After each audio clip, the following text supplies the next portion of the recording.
عمومی طور پہ ہم کسی سے محبت اس لیے کرتے ہیں کہ اس کا ہمارے کندھوں پر کوئی احسان ہوتا ہے تو ہم اس کے بدلے میں اس سے پیار کرتے ہیں۔ ٹھٹھرتے موسم میں جب بدن سردی سے کپ کپا رہا ہو اور کوئی بندہ دودھ کا گرم گلاس پیش کر دے، چائے کی پیالی پیش کر دے، تو ساری زندگی اس کا احسان نسلی شخص کو نہیں بھولتا۔ تو کسی کا احسان جو آپ کے کندھوں پر ہو، آپ اس کے احسان کے بوجھ تلے دبے رہتے ہیں۔ یار اگر کسی سے اس لیے پیار کیا جاتا ہے کہ اس کا آپ کے ذمے کوئی احسان ہے، تو مجھے بتاؤ کائنات میں اتنے احسان کسی کے ہو سکتے ہیں جتنے آمنہ کے لال کے احسانات ہیں؟ ہم حضور کے احسانات کے بوجھ تلے دبے ہوئے ہیں۔ میں یہ بات اکثر کہا کرتا ہوں کہ ہمارے بدن پہ اتنے بال نہیں ہیں جتنے رسول اللہ کے احسانات ہیں۔ ہم اپنے وجود میں بھی ان کے مرہون منت ہیں۔ اگر وہ جلوہ گر نہ ہوتے اس کائنات کو خلعت وجود ہی نہ ملتا۔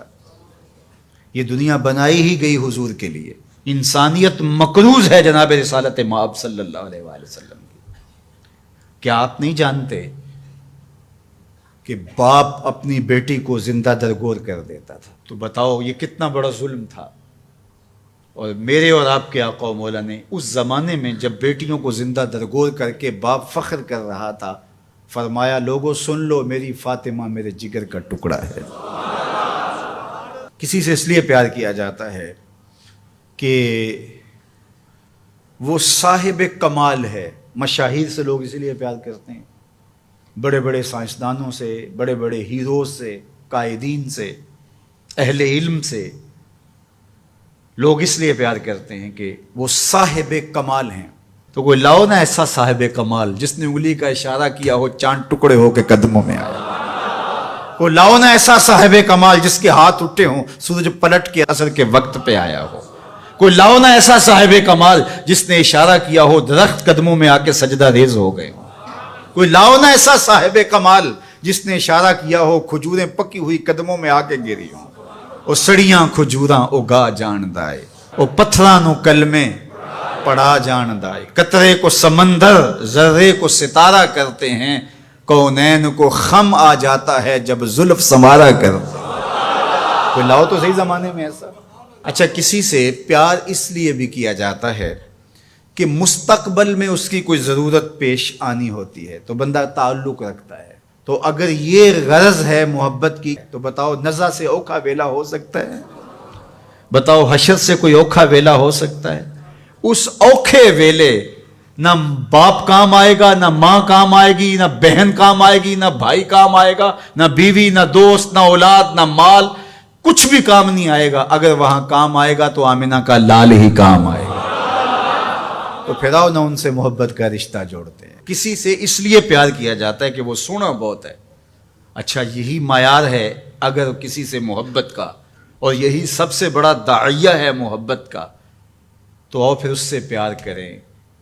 مکھ چند بدر شاہ شانی ہے، متھے چمک دی لاٹ نورانی، کالی زلف تے اکھ مستانی ہے، مخمور رکھی ہن مد بھریاں، سبحان اللہ ما اجمل کا ما احسن کا ما اکمل کا، کتے مہر علی کتے تیری، اللہ اکبر۔ آؤ پھر ان سے پیار کیجئے۔ اور محبت کا ایک تقاضا یہ بھی بیان کیا گیا، حب کا شیء اکثر ذکرہ، بندہ جس سے محبت کرتا ہے کثرت سے اس کا ذکر کرتا ہے۔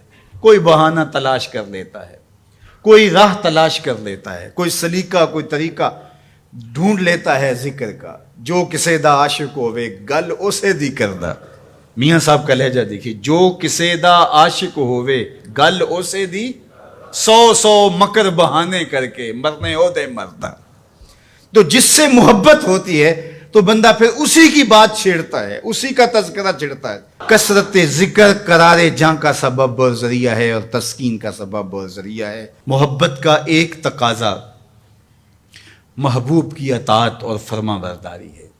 جس سے بندہ پیار کرتا ہے اس کی بات بھی مانتا ہے، اس کے انداز کو اختیار کرتا ہے، اس کے طرز زندگی کو اپنے زندگی میں اتارنے کی کوشش کرتا ہے۔ وہ کیسی محبت ہے کہ محبت ہو اور محبوب کی مخالفت ہو رہی ہو۔ میں اور آپ غور کریں ہمارا کیا کیا حضور کو پسند نہیں۔ سر کی چوٹی سے لے کے پاؤں تک اپنے آپ پر غور کریں. اپنی شادی بیاہ سے لے کے عقیقے ولیمے تک اپنے انداز زندگی پہ غور کریں. اپنے بچپن سے لے کے بڑھاپے تک اپنی زندگی پہ غور کریں. اپنے کاروبار سے لے کر کے طرز معاشرت پر غور کریں.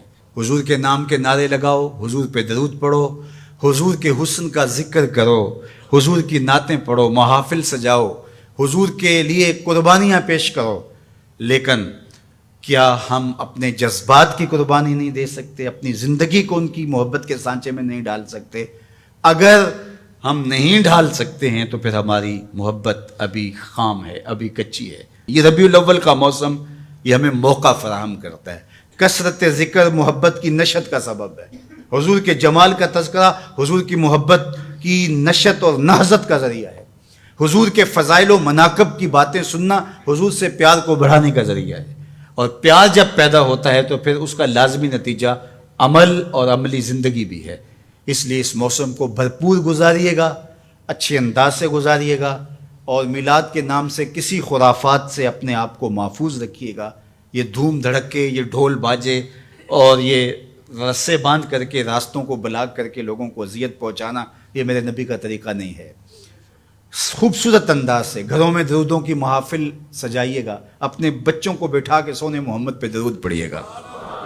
مساجد میں حضور کے ذکر کی محافل کیجیے گا.